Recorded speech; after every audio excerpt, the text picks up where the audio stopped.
Hello YouTubers, finally had some time to work on a project I've been putting off for ages. I wanted a large enough vacuum chamber to build a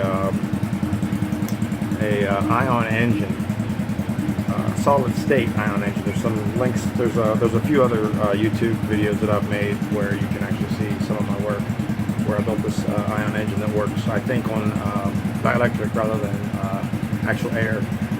Some of those lifters you guys are building out there that are the little tiny single wire flotation device, they need air to work. I proved that in a vacuum chamber, in a smaller vacuum chamber. This is actually one of two. I'll get another one. But anyway, today's project is this. I'm building, this baby is huge. This is my monster vacuum chamber. It's gonna be great. Got it was a piece of equipment they were throwing away at work because it has some stress fractures in it. I was able to fix the stress fractures. It's not safe enough to use in industry, but it's safe enough for me in my lab anyway.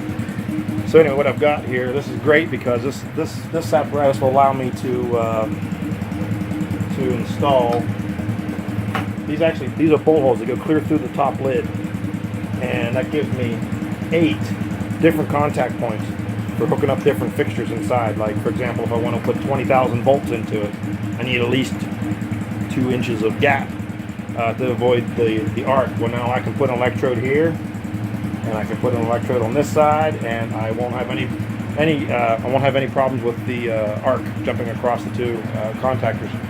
So anyway, this baby's good. Right now I'm vacuum testing it. This here is actually a ceramic cast. It's actually for ceramic work, or for molding, casting. I bought this. A friend of mine found this at a yard sale and called me. He's like, "Bill, there's this thing that I don't know what it is. Phil Shep." He's like, "You might be interested in it. It's like $30." And I'm like, "Yes, I will buy that." So I made a special hour-and-a-half drive just to go pick this baby up for $30. It's a vacuum cast. It's one of my other ones. I have another one over here. It's actually the one I use for my jewelry stuff, my jewelry shop. It's a little bigger, more industrial version of it. But for what I'm using here, this little baby's doing good. Let's see where we're at now.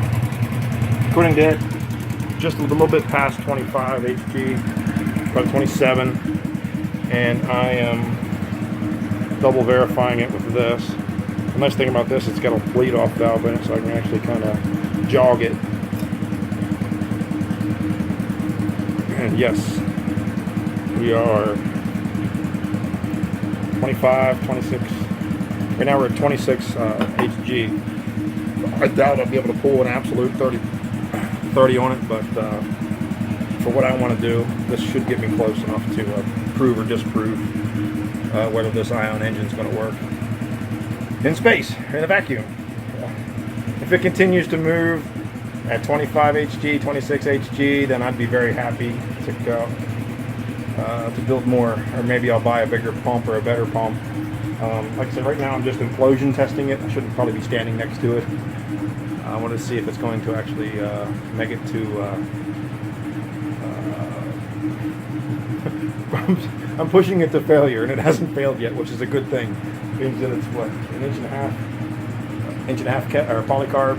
That's an inch and a half bulletproof glass, basically. I have 2 of these actually. I threw 2 of them away at the place I work, and I'm like, "You're not going to throw those away, are you?" I was like, "I'll take those, both of them. Thank you very much." And I got lids for both of them. I think I'm going to take one. One of them's really bad. It actually came apart in 2 pieces.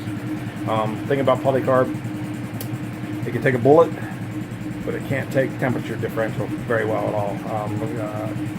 What they did, I think they destroyed them by adding hot water to them, and the coefficient of expansion in polycarb is pretty good. It moves a good bit. However, it doesn't transmit temperature change very well. So it's also thermal insulated. So if you put those 2 things together in a 1-inch thickness, the outer surface is going to move way faster than the inner cold surface, and I think that's what fractured the actual units.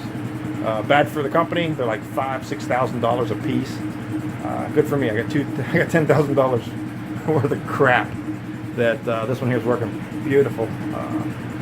But again, this is going to be great for you guys on YouTube. I'll be able to build that ion engine that I believe runs on the dielectric rather than the coronal wind. It takes a little more voltage. That's the problem. I couldn't scale it down small enough and still have enough power to make it work. It was pushing close to 25,000 volts to make it even to make it move 25 grams. But voltage isn't important when you're in space. It's weight and mass and acceleration. So I think we're going to be all right with this unit. It hasn't exploded, hasn't imploded, hasn't killed anybody yet, and it's still trucking along. And see where we're at now. It's been pumping. It takes it a while. This has been pumping for. All right, I'm stopped. 26 HG is its limit with this pump. Bigger pump, I should probably get it down to absolute 0. But I was worried about it creaking or exploding or making some kind of crazy mess. But yeah, this is amazing. It's 20 inside 2 feet. So basically I've got a 20-inch by 24-inch by 15 or 14 inches, 20 by 20 by 14-inch vacuum chamber. That's a big one. That's nice. I'm very tickled to get this thing finally put together. Had a couple bucks in it though. I mean, it's not just, hey, you want this thing? No, I had to take it apart, reseal it, and some gaskets needed made. Had hardware, just the hardware fittings alone. These things are a small fortune, man. I have almost $60 just in hardware and making this thing vac. Well, this is 20 of it, but just the little components that takes just to make this thing water or airtight is unreal. But anyway, coming soon to a theater near you. Sherman Scientific's extremely large vacuum chamber experiments. Can't wait to get started on something. Thanks a lot, guys, and see you guys out there on YouTube. Bye.